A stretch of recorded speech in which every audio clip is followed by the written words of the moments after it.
adalah alat destilasi bertingkat dengan memakai 3 kolom. Nah, alat ini bertujuan untuk memurnikan kadar dari alkohol yang masih mempunyai kadar rendah, yang bercampur dengan banyak air. Nah, secara kerja alat ini mula-mula alkohol dengan kadar rendah yang masih bercampur dengan air kita tempatkan pada boiler.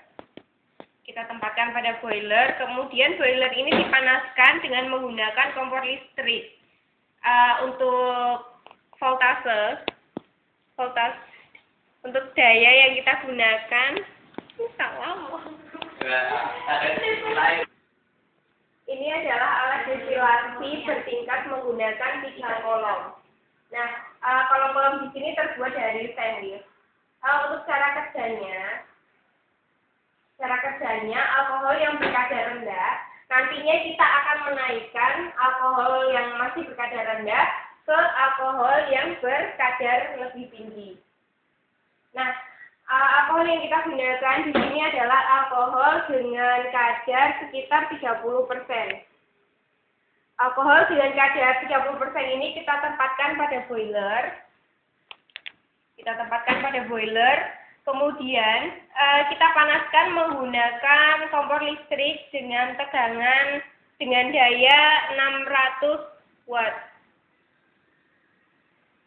Diharapkan dengan pemanasan ini uap alkohol akan mendidih, kemudian uap alkohol akan naik ke atas menuju kolom pertama, yang di dalam kolom itu terdapat serutan aluminium.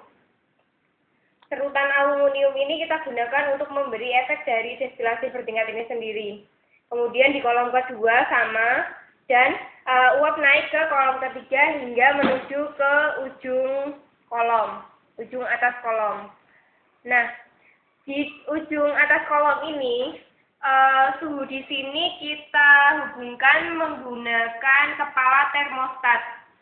Kepala termostat ini dihubungkan dengan alat pengontrol suhu yang cara kerjanya apabila suhu di bawah 78, maka kompor listrik akan menyala. Kemudian kalau suhunya di atas 78, maka otomatis kompor listrik akan mati, sehingga kestabilan suhu di atas permukaan kolom bagian atas maka akan stabil. Nah, uap-uap alkohol yang berada di atas ujung kolom ini kemudian dialirkan ke kondensor yang terbuat dari kaca. Di tepi-tepi kondensor ini kita mensirkulasi air sehingga air di sini bisa keluar masuk. Kita menggunakan pompa akuarium. Nah, ini bertujuan agar kondensor di sini dingin. Dengan itu, maka uap-uap alkohol yang tadinya dialirkan ke kondensor akan berubah menjadi cair. Tadinya kan berupa uap, lalu kita alirkan ke kondensor berupa alkohol cair. Kemudian setelah itu, alkohol cairnya masuk ke penampungan yang telah kita siapkan. Nah, dengan alat destilasi ini, kita dapat memperoleh kadar yang lebih tinggi, yang semula 30%, di sini menjadi kurang lebih 92%.